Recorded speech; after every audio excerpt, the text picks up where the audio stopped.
All righty, everyone. So I have Mr. Greg Soderberg on here again to talk about money and the American Transportation Act. We're going to have a conversation, and we just want to inform people what's really going on. Anyway, I don't want to steal your thunder. Greg, please take it away. Thank you, Zan. Today, as always, I'm trying to create awareness for the original American Transportation Act. This is not to be confused with the American Transportation and Infrastructure Act.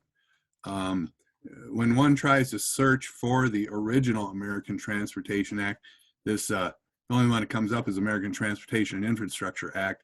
And so I'm trying to get it so then people start hearing about the American Transportation Act. If they punch it into a search, they can find it. But they can also find a copy of the bill. It's a federal proposal bill at debtfreemoney.org. When you go there on the homepage, there's some sliders. And when you get to the one that says American Transportation Act, you just go down below, click read more, and it will open up a PDF file. You can read it, download it, print it, whatever you want to do. But you know, it's all about restoring a debt-free medium of exchange. I was going to ask you, Zan, would you like to be forced into debt? No, there's a lot of things we're forced into that are to subserve our American birthright. Yep. Anyway, yeah. Yeah. So you wouldn't like it and I wouldn't like it. And would you feel free in a constant state of indebtedness? No.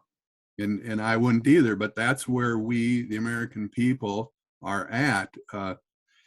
Since 1933, Americans and their government have been forced into debt for money to exist.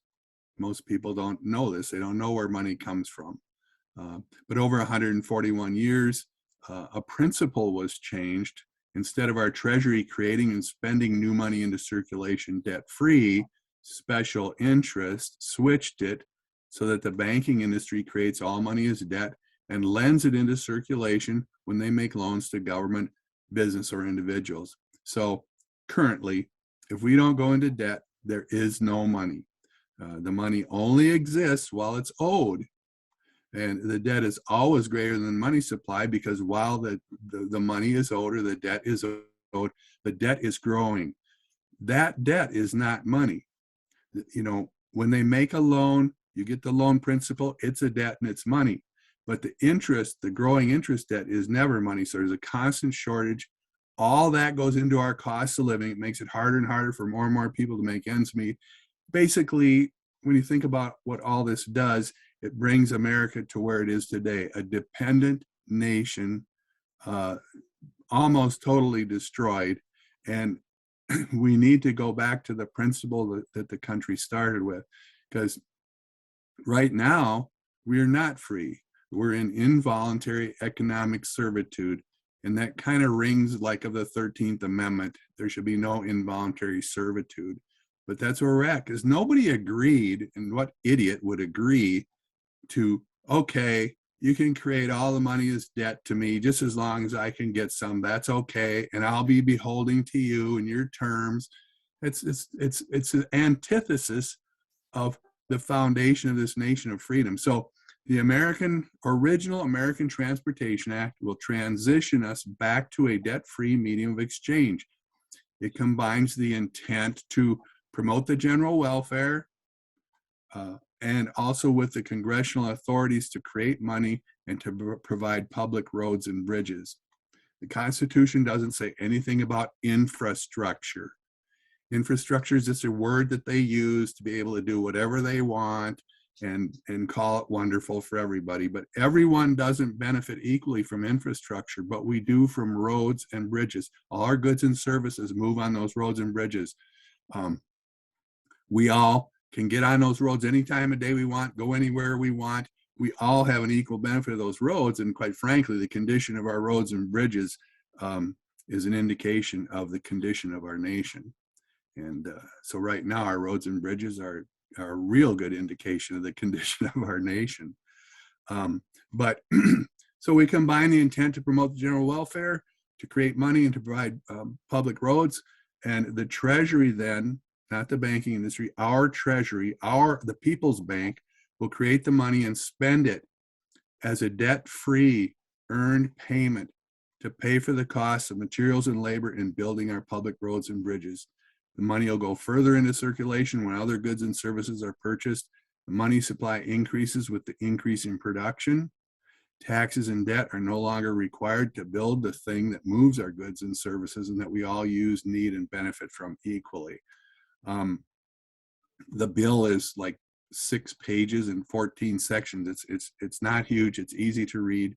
It deals with current indebtedness.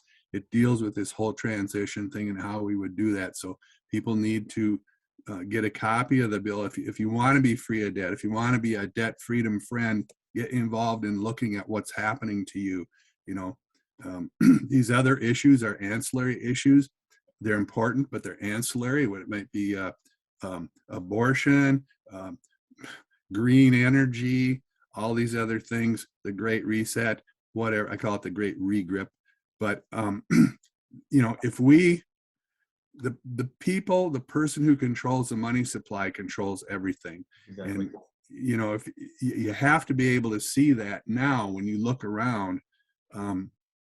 But this transition, the original American Transportation Act, it may take 4 years as we slowly stop the creation of money as debt and increase in the production of debt-free money. It may take us about 4 years to make this transition. It's not something you can flip the switch on. The original American Transportation Act restores the control of money creation back to the citizenry. If you look back go back to like 1792, the people provided the medium of exchange when they worked to produce metal, and they took it to our mint, and the mint would weigh it, assay it, and stamp it into coins free of charge. So now this person took their production in coin form and traded it into circulation for other production, and we could work and produce and save without having to be in debt. So the same principle is applied with the American Transportation Act. We apply it to our roads and bridges, our public, not private, our public roads and bridges. We build them, produce them, we all get to use them, and we get paid for doing so. We control the creation of money once again, not a special interest group, not the fractional reserve banking system. So the original American Transportation Act restores the control of money creation back to the citizenry. It ends the growing tyranny and injustices the deceitful debt money system creates, restores prosperity, the ability for all people to save, restores freedom, and it restores America. We will lead again. The rest of the world may follow, and that would be fine because they figure out, you know, wow, look at America. We're going to do the same thing. We won't have all this fighting and bickering. Still have evil people out there, but it won't be so bad. They won't be all trying to steal and take from each other and beat up on each other. But again, you can read, print, or download the 6-page, 14-section bill at www.debtfreemoney.org. You go on the homepage, you go to the slider that has the original American Transportation Act. You just go down below where it says read more, you click on it, and you can read, print, or download the bill. Then call your U.S. representative and senators and tell them to introduce and pass the bill. Calling them may sound old hat, but others are influencing your representatives every day, and you can do it too. Do your part as an American in our constitutional republic. Be responsible, get active, and start insisting that these representatives serve you instead of vice versa. So try it. You know, it may seem difficult the first time that you do it, but once you do it, you may even like it. It's sort of fun in a way, and you do it often because reach and frequency is what it takes to get attention. So that's kind of my spiel. You know, I could get a lot more details, Ann, but basically it's just about a bill that will make us free, economically free. And I just want people to learn about it, find out about it, and get on board, and let's do something that's really going to make a difference. Yes, sir. Just you're trying to have the integrity of our American birthright restored, and also too, you've had past leaders that are probably not even being talked about in school anymore because they're deemed racist by this new regime. But we've had presidents and leaders of this country try and fight off international bankers before and have been successful, which has allowed us to not get into this debt bind as quickly as we are experiencing right now. That have bought us some time, if you will. But then again, that's arguable. But yes, I agree. The squeaky wheel always gets the grease, and this is us simply trying to give substance to the integrity of what we should have in the first place. And we shouldn't give these politicians the privilege of our silence. Absolutely. And, uh, we are just the situation in America is just going to continue to get worse. We have pretty much lost our independence. They want us to be a global whatever. They want to rule by emergency, and that's the pretext to unite all of us and just usurp sovereignty, because this global scam can't continue, and these private banks and these banking cartels and these NGOs can't continue with an American Constitution in place. Right. And that's the other thing too, talk about who they should vote for. I was thinking about the other day, we should vote for people that can prove they've read the Constitution, that they swear an oath to preserve, protect, and defend. Because I just don't think a lot of them have even read it. For example, recently in the news, they're talking about, I think it's in Washington, D.C., all the problems they're having out there now, calling in the National Guard, and like it's some thing that maybe they shouldn't be doing. But, the Constitution says, the United States shall guarantee to every state in the Union protection from domestic violence. It's already a law in our Constitution, and yet they wonder if they should do it or not, if that would be offensive or, so I don't know how many of them even read the Constitution. Maybe it should be an amendment to our Constitution. In order to hold office, you have to always carry with you, concealed or not, a pocketbook size Constitution. I like that. But I listen to them talk, and I just can't believe they've ever read the Constitution. A lot of them haven't. Leftists, they don't want to. They think it's a racist document. Our own National Archives on the website, which I have screenshots and proof, have a warning before the Constitution comes up saying this might be offensive.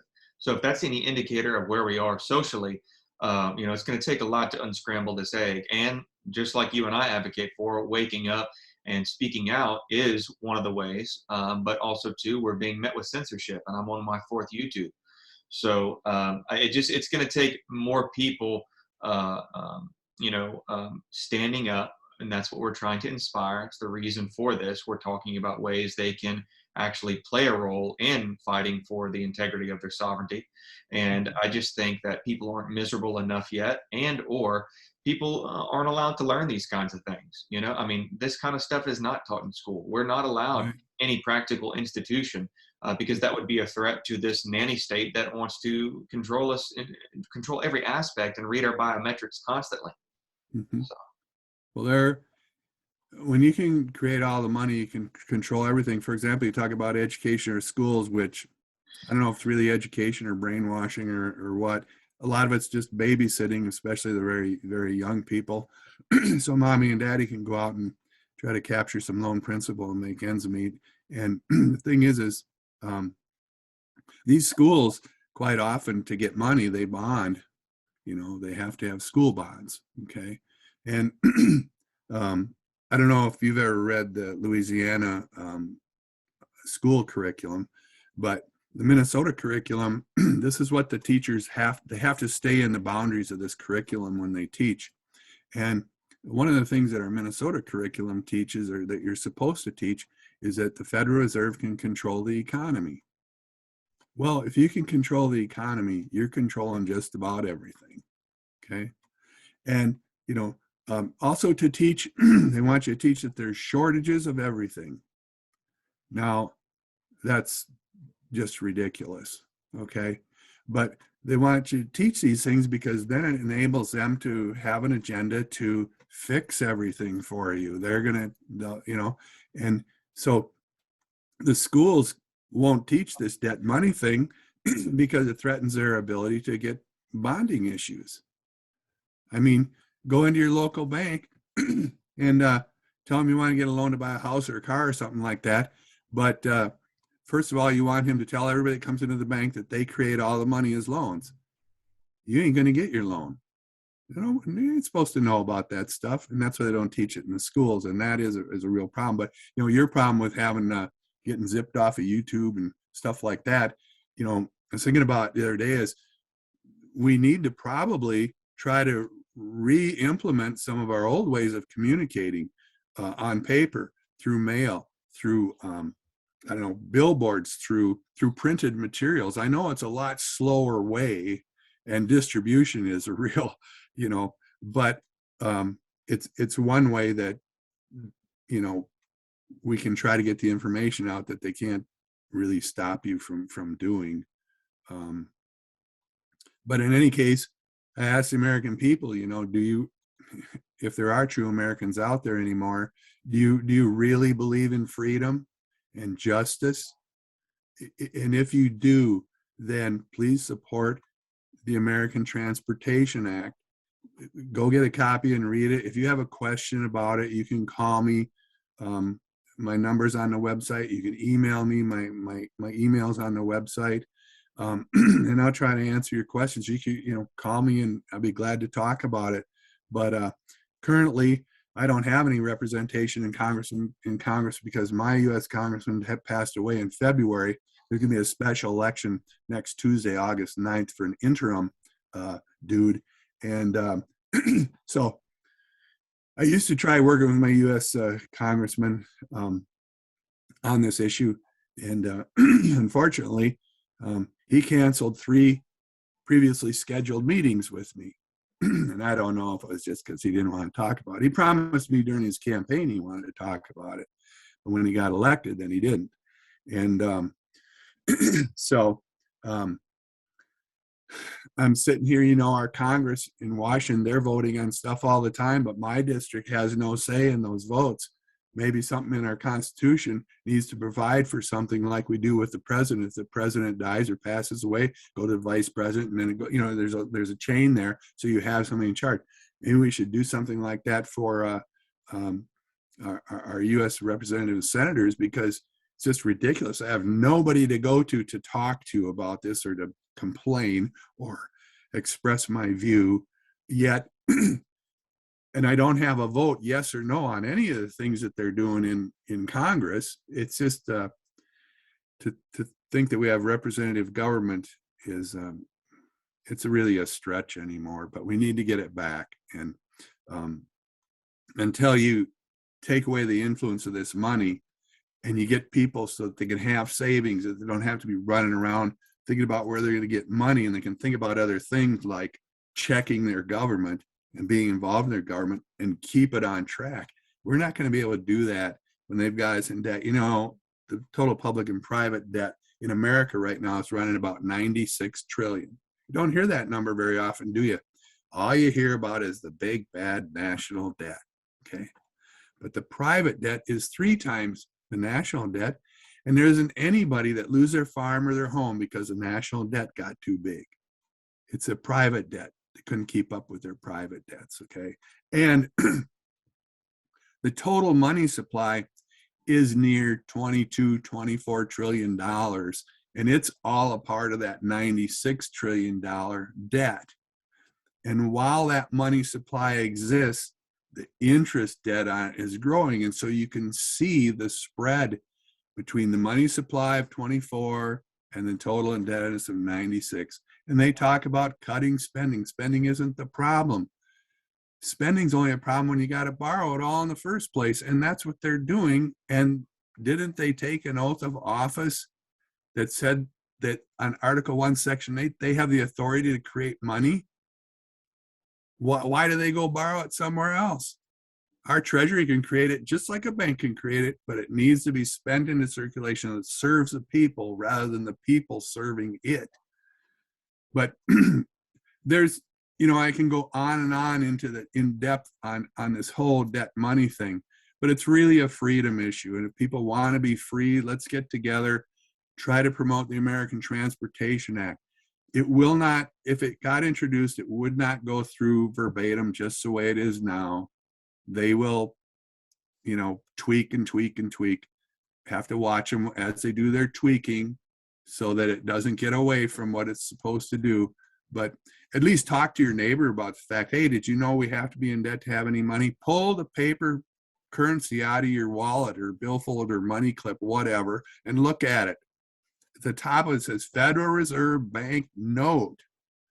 It's a non-redeemable note, evidence of indebtedness on a private bank. Is that what you want to be using for money? Somebody else's indebtedness? And then we're going to be fair to everybody and just. You cannot do it with a debt money system. Anyway, so there you go. Website's debtfreemoney.org. Be a debt freedom friend. Join up and let's turn America back, get it on the road it was supposed to be on. And let's make America what it was intended to be. Yes, I completely agree. Sounds good. And thank you so much, Greg. Thank you, Zan.